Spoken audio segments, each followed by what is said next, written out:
Everyone, I am doctor Ashwin Tamankar. मी urological cancer surgeon आहे आणि रोबोटिक सर्जन आहे. आपण किडनी कॅन्सर्सच्या बद्दल ह्या महिन्यात बोलतोय कारण मार्च महिना हा किडनी कॅन्सर अवेअरनेसचा मंथ असतो. आपण आत्तापर्यंत किडनीचे कॅन्सर कसे डेव्हलप होतात, त्याचे सिम्पटम्स काय असतात, अर्ली डिटेक्शन कसं असतं, डायग्नोस्टिक वर्कअप कसं असतं ह्याच्याबद्दल बोललो आहे. आता आपण फोकस करतोय मॅनेजमेंटबद्दल. सो ह्या ट्युमर्सच्या मॅनेजमेंटमध्ये प्रायमरी डिक्टम अशी आहे की हे ट्युमर्स हे सर्जिकल ट्युमर्स असतात. ह्याचा अर्थ या ट्युमर्समध्ये सर्जरी ही सगळ्यात महत्त्वाची असते. किमोथेरपी किंवा रेडिएशन थेरपीचा रोल ह्या ट्युमर्समध्ये फारसा नसतो कारण हे इनसेन्सिटिव्ह असतात. आता सर्जरी जेव्हा बोलतोय आपण तेव्हा आपल्याला दोन टाईपचे सर्जरीज बघायचे असतात. एक असती पार्शल नेफ्रेक्टमी आणि दुसरी असते रॅडिकल नेफ्रेक्टमी. पार्शल नेफ्रेक्टमी म्हणजे काय की आपण ट्युमर काढतो, किडनी इंटॅक्ट ठेवू आणि रिमेनिंग किडनीला पेशंटच्या बॉडीमध्येच वाचवण्याचा प्रयत्न करतो. कारण किडनी हा फार वायटल ऑर्गन आहे, इम्पॉर्टंट ऑर्गन आहे. किडनीच्या आपल्या बॉडीच्या शुद्धीकरणासाठी फार महत्त्व आहे. रॅडिकल नेफ्रेक्टमीमध्ये ट्युमर जेव्हा मोठ्या साईजचा असतो तेव्हा आपण दोन्हीला सेपरेट न करता येण्याजोग्या सिच्युएशनमुळे पूर्ण ट्युमर आणि किडनी एकत्र काढतो.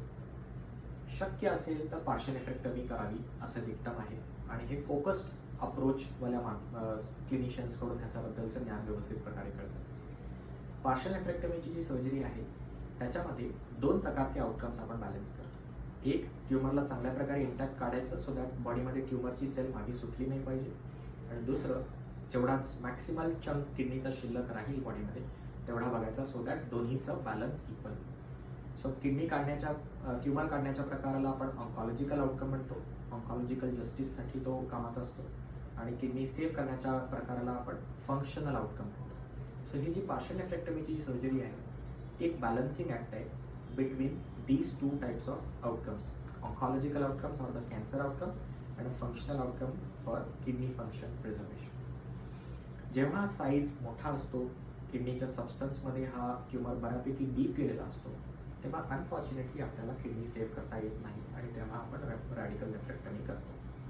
कुठे पार्शल करावी, कुठे रॅडिकल करावी हा डिसाईड होतो based on size, location, complexity ट्युमरची किती आहे आणि सर्जिकल एक्सपर्टीजचं त्याच्याबद्दलचं ओपिनियन काय आहे.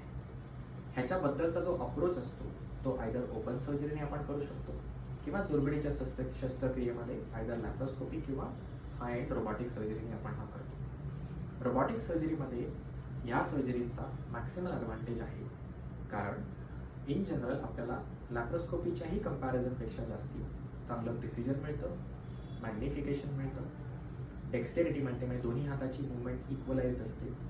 इन जनरल आतल्या मुवमेंट्समध्ये रिस्ट जॉईंटची मुवमेंट होते म्हणजे ही सॉर्ट ऑफ ओपन सर्जरी होते आतमध्ये रोबॉटिकच्या इन्स्ट्रुमेंट्सच्या सहाय्याने. इन जनरल सांगायचं झालं तर या सगळ्यामुळे ऑलमोस्ट ब्लडलेस सर्जरी होते, छोट्या छोट्या कट्समधून होते, पेनलेस रिकव्हरी असते, फास्ट रिकव्हरी असते आणि पेशंट जनरली 2 ते 3 दिवसामध्ये डिस्चार्ज होण्याची शक्यता चांगली असते.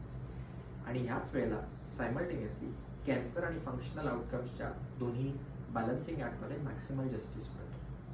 त्यामुळे ह्या सर्जरीज आजच्या तारखेमध्ये मेजॉरिटी रोबॉटिक सर्जरीने केल्या जातात. आता ही सर्जरी कशी करावी, त्याच्याबद्दलचा अप्रोच कसा असावा ह्याच्यासाठी एक dedicated focused urological cancer approach लागतो आणि त्याच्यासाठी डेडिकेटेड क्लिनिशियन्स अँड डेडिकेटेड ओपिनियन्स लागतात आणि ती योग्य वेळेला सांगणे हे आपल्यासाठी पर्याप्त असतं.